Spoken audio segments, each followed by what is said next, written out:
Hey this is Ketan Agarwal. आज एक लंबे समय के बाद मैं स्टॉक मार्केट से रिलेटेड वीडियो डालने वाला हूं, मतलब डाल रहा हूं इस चैनल पे। एंड उसका कारण ये है कि मैं कुछ महीनों से काफ़ी ज़्यादा बिजी हो गया था अपने जॉब में। एंड ऊपर से मेरे घर पे कुछ फैमिली फंक्शन था, उसकी वजह से भी काफ़ी मैं ऑक्यूपाइड था। एंड उस वजह से मैं बिल्कुल भी वीडियो अपलोड नहीं कर पा रहा था। तो आज के बाद से मैं ट्राई करूँगा कि रेगुलर अपने चैनल पे वीडियो डालते रहूँ स्टॉक मार्केट से रिलेटेड, ताकि आपको स्टॉक मार्केट से रिलेटेड इंफॉर्मेटिव जो भी जानकारी है वो मिलते रहे टाइम टू टाइम, एंड उसका पूरा का पूरा फ़ायदा आप उठा सकें।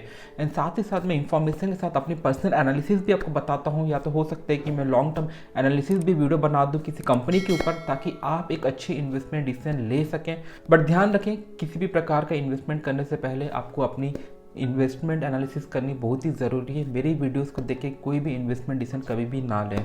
तो आगे बढ़ते हैं आज की वीडियो के साथ। एंड आज की इस वीडियो में हम जान लेंगे कि रिसेंटली स्टॉक मार्केट में क्या चलने लग रहा है, निफ्टी के साथ क्या हो रहा है, एंड क्या मेजर न्यूज़ आई है स्टॉक मार्केट में। तो एक टाइप का समरी है, समरी वीडियो बोल सकते हैं इसको। तो देखते हैं स्टॉक मार्केट में इसको क्या चलने लग रहा है एंड आगे क्या हो सकता है, क्या डेटा है स्टॉक मार्केट में इस वक्त। एंड उसी प्रकार डेटा के हिसाब से ही मार्केट मूव करता है। तो डेटा अगर पॉजिटिव है तो मार्केट ऊपर जाएगा, डेटा नेगेटिव है तो मार्केट नीचे जाएगा। तो देखते हैं डेटा पॉजिटिव है कि नेगेटिव है। एंड कुछ कंपनी स्पेसिफिक भी अच्छी न्यूज़ है, वो भी मैं आपके साथ शेयर करूंगा। तो वीडियो को अंत तक ज़रूर देखना, काफ़ी इंफॉर्मेटिव होने वाली है एंड आपको कुछ ना कुछ नया सीखने को ज़रूर मिलेगा। मेरा नाम है केतन अग्रवाल, आपका इन्वेस्टमेंट कोच। आगे बढ़ते हैं वीडियो के साथ।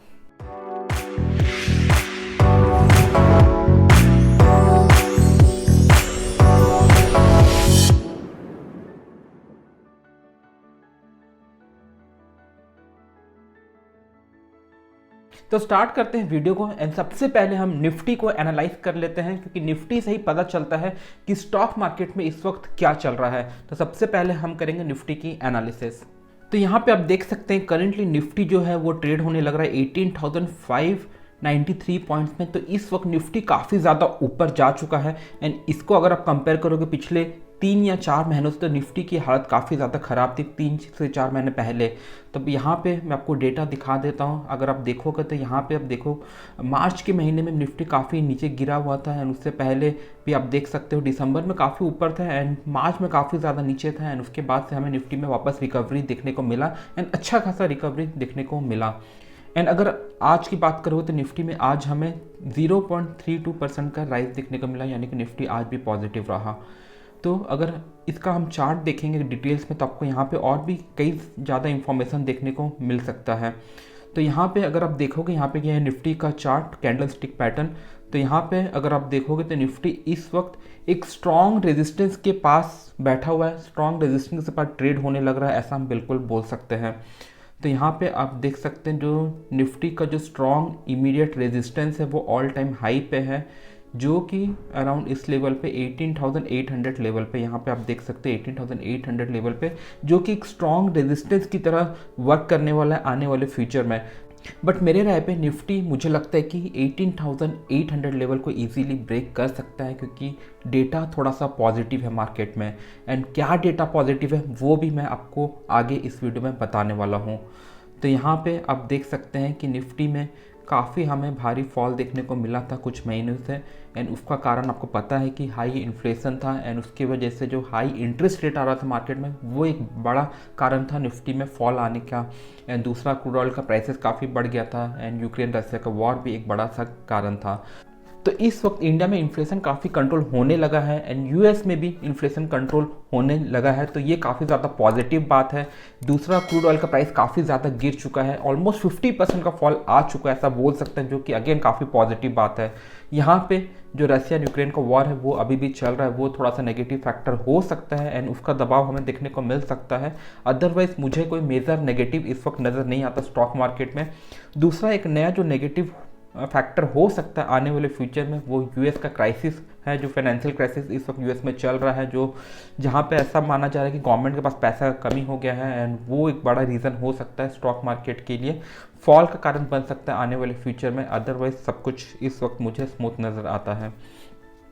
तो यहाँ पे आप देख सकते हैं स्टॉक मार्केट में किस तरह से हमें रिकवरी भी देखने को मिला है। वापस चार्ट के अंदर आप देखिए, एंड ये जो फैक्टर है यहाँ पे इस वक्त वो एक स्ट्रॉन्ग रेजिस्टेंस ही है, बोल सकते हैं। ये लेवल आप देख सकते हैं, पहले भी मार्केट इस लेवल से गिरा था। यहाँ पे आप देखिए इस लेवल से मार्केट पहले भी गिरा था एंड अभी फिर मार्केट इस सेम लेवल पर बैठा हुआ है। यहाँ पे आप देख सकते हैं, यहाँ पे देखिए बिल्कुल सेम लेवल पर मार्केट दोबारा बैठा हुआ है।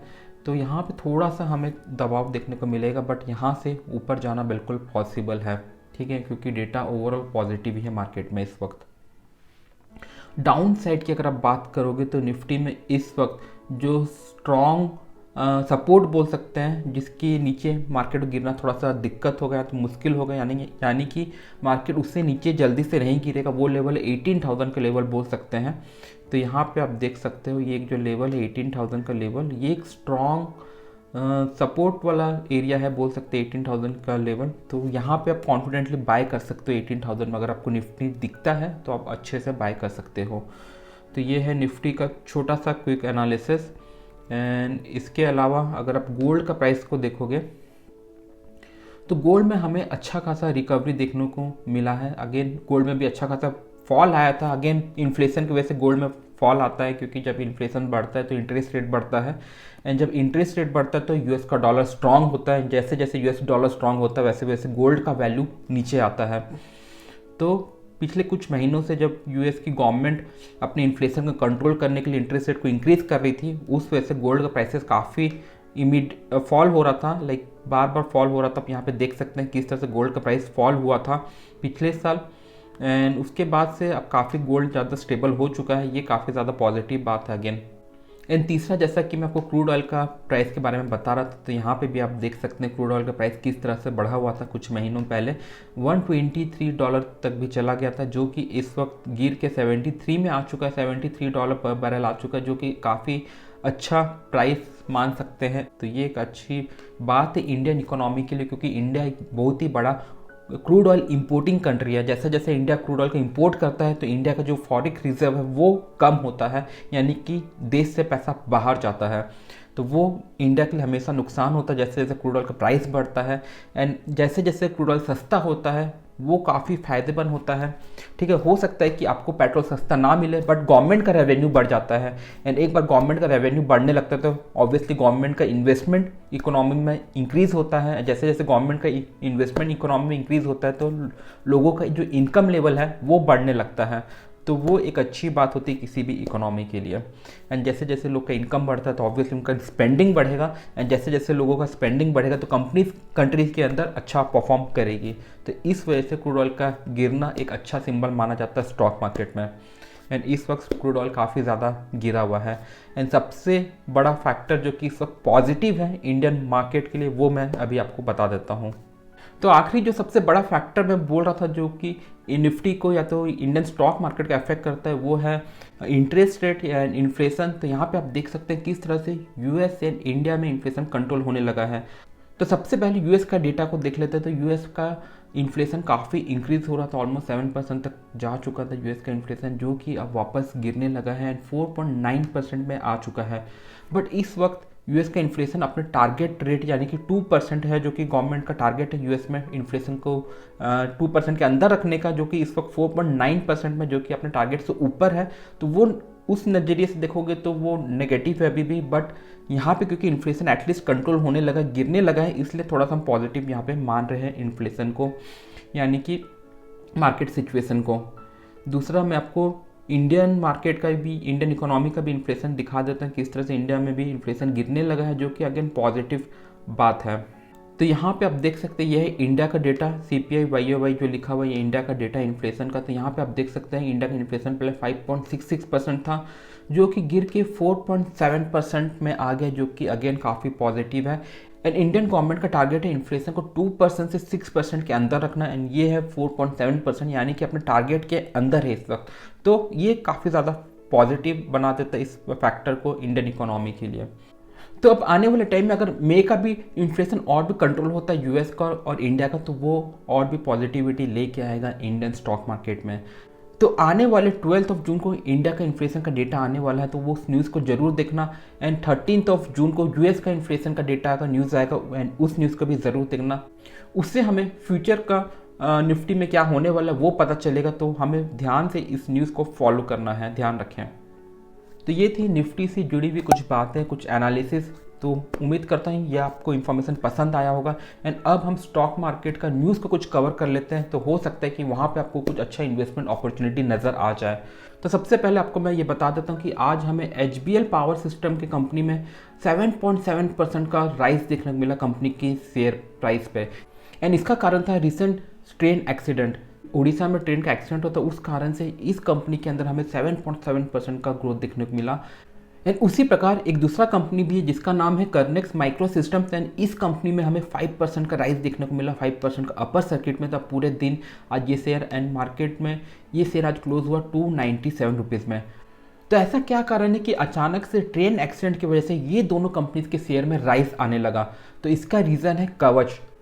तो कवच के बारे में आपने सुना होगा, वो ट्रेन की प्रोटेक्शन के लिए होता है, वो ट्रेन एक्सीडेंट होने से बचाता है। तो उस वजह से इन दोनों कंपनीज के शेयर में हमें अचानक से राइज देखने को मिला। तो यहाँ पे आप देख सकते हैं, तो यहाँ पे जो इंडियन गवर्नमेंट का प्लान है कोलिजन सिस्टम यानी कि कवच को इम्प्लीमेंट करने का ट्रेन में, वो गवर्नमेंट और भी ज़्यादा स्पीड से करने वाली है। एंड उस वजह से इस कंपनी का जो प्रोडक्ट का डिमांड है वो बढ़ने वाला है। एंड उसकी वजह से अचानक से कंपनी के शेयर में हमें राइज देखने को मिला। तो यहाँ पे देख सकते हैं HBL कंपनी इस टाइप का जो प्रोडक्ट है वो यहाँ पे डिज़ाइन करती है, बनाती है। एंड उसकी वजह से हमें राइज देखने को मिला। एंड सेम प्रोडक्ट ये कंपनी भी बनाती है, कर्नेक्स सिस्टम माइक्रो सिस्टम। एंड उसकी वजह से इस कंपनी के शेयर में भी हमें राइज देखने को मिला। तो यहाँ पे अचानक से हो सकता है कि हमें शॉर्ट टर्म में अच्छा फ़ायदा देखने को मिले इन दोनों कंपनीज़ के अंदर।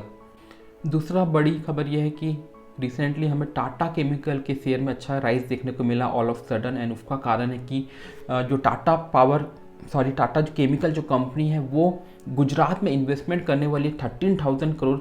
एंड वो इन्वेस्टमेंट कर रही है लिथियम एंड बैटरी प्लांट के लिए। एंड उस वजह से टाटा केमिकल के शेयर में हमें अचानक से राइज देखने को मिल रहा है, क्योंकि आपको पता होगा आने वाले टाइम में EV एक बहुत बड़ा मार्केट बनता हुआ जाएगा एंड बन रहा है ऑब्वियसली।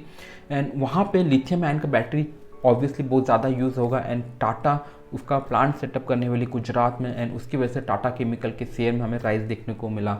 एंड और एक स्टॉक मार्केट की बड़ी खबर, निफ्टी ऑटो जो इंडेक्स है वो ऑल टाइम हाई में इस वक्त ट्रेड होने लग रहा है, एक नया रिकॉर्ड बना चुका है निफ्टी ऑटो।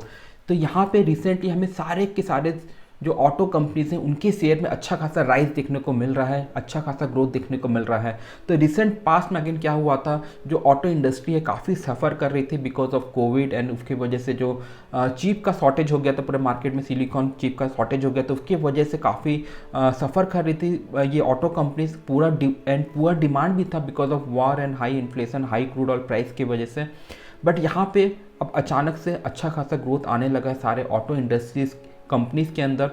एंड उसका कारण ये है कि जो जैसे जैसे सुधार हो रहा है मार्केट में, वैसे वैसे अगेन डिमांड बढ़ रहा है ऑटो कंपनीज़ का। तो यहाँ पे सबसे पहले हम टाटा मोटर्स के एग्जांपल को देख लेते हैं। तो यहाँ पे आप देखिए टाटा मोटर्स का शेयर में किस तरह से हमें अच्छा खासा अचानक से जंप देखने को मिला। यहाँ पे आप देखिए टाटा मोटर्स के शेयर में अच्छा खासा जंप आया शॉर्ट टर्म में। एंड उसका कारण है अच्छा मार्केट कंडीशन एंड जो अच्छा बिजनेस बढ़ना। एंड तो यहाँ पे अब नंबर्स को भी अगर आप कवर करोगे तो देखिए लास्ट क्वार्टर में 78,000 करोड़ का सेल हुआ था, जो कि बढ़ हो गया 105 करोड़ का सेल। एंड यहाँ पे कंपनी को ऑलमोस्ट 1,000 करोड़ का लॉस था पिछले साल, जो कि करंट क्वार्टर में वो बढ़ के हो गया 5,493 करोड़ का प्रॉफिट। तो 1,000 करोड़ का लॉस से 5.5 करोड़ का प्रॉफिट। तो ये एक अच्छा जंप है टाटा मोटर के अंदर। एंड इसकी वजह से शेयर में काफ़ी राइज देखने को मिल रहा है। एंड इसी प्रकार दूसरे मोटर कंपनी भी, ऑटोमोबाइल कंपनी में भी अच्छा खासा हमें गेन देखने को मिल रहा है, चाहे वो बजाज ऑटो हो या तो फिर वो TVS मोटर्स हो या तो फिर वो मारुति सुजुकी हो। तो सारे के सारे कंपनी के शेयर में अच्छा खासा हमें राइज देखने को मिल रहा है शॉर्ट टर्म में। तो मैं एक जल्दी से आपको ग्राफ खोल के दिखा देता हूँ। अगर आप मारुति का भी ग्राफ को देखोगे तो यहाँ पर अच्छा खासा आपको राइज देखने को मिलेगा शॉर्ट टर्म में। आप देखिए किस तरह से कंपनी का जो शेयर प्राइस है वो उठता हुआ नज़र आएगा आपको। तो यहाँ पे आप देखिए किस तरह से मारुति का शेयर भी बढ़ा है पिछले एक महीने के अंदर, आप देख सकते हैं। एंड उसी प्रकार TVS के शेयर में भी आपको राइज देखने को मिलेगा। यानी कि सारे के सारे बोल सकते हैं मोटर कंपनीज की, जो ऑटोमोबाइल कंपनी के शेयर में अच्छा खासा राइज आने लग रहा है इस वक्त। तो हो सकता है कि एक अच्छा एंट्री पॉइंट हो इस वक्त ऑटो इंडस्ट्री के अंदर। अगर आप इन्वेस्टमेंट करने के बारे में सोच रहे हो इस वक्त, तो अपनी एनालिसिस इंडस्ट्री के अंदर ज़रूर करना, ऑटो इंडस्ट्री के अंदर ज़रूर करना। हो सकता है कि कहीं ना कहीं आपको एक अच्छा अपॉर्चुनिटी मिल जाए।